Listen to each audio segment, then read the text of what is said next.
ఎన్నికల్లో హామీ ఇచ్చిన విధంగా కొన్ని పథకాలు 100 రోజుల్లోనే అమలు చేస్తామని మంత్రి పొన్నం ప్రభాకర్ అన్నారు. కాంగ్రెస్ 6 గ్యారంటీలు అమలు చేస్తే పోటీ నుంచి తప్పుకుంటారని బండి సంజయ్ అన్నారని, మరి కేంద్రంలోని బీజేపీ 10 ఏళ్లలో ఎన్ని హామీలు అమలు చేసిందో చెప్పారని ప్రశ్నించారు.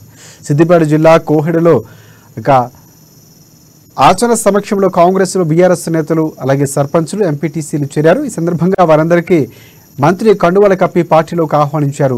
అవినీతికి పాల్పడిన పార్టీ అధ్యక్ష పదవి కోల్పోయిన బండి సంజయ్కి కాంగ్రెస్ గురించి మాట్లాడే అర్హత లేదని పొన్నం ఫైర్ అయ్యారు.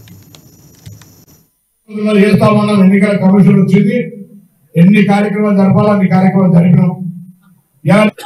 5 సంవత్సరాలుగా పార్లమెంట్ నియోజకవర్గ ప్రజలు పట్టించుకోవాలి, ఈ ప్రాంతాన్ని నిర్లక్ష్యం చేసినవి, గ్రాముడు పేరు మీద తప్ప ఓటు అడగలేని పరిస్థితుల్లో అక్షంతలు వచ్చామని చెప్పి అడిగేటోడివి, జన్మనిచ్చిన తల్లిని అవమానపరిచేటోడివి, ఈరోజు పెళ్ళాం మంగళ సూత్రాలను అమ్ముకుని నామినేషన్ వేసిన వ్యక్తి కోట్ల రూపాయలు ఖర్చు పెట్టి రాష్ట్ర అధ్యక్ష పదవిని అవినీతి పనులను తీసేసిన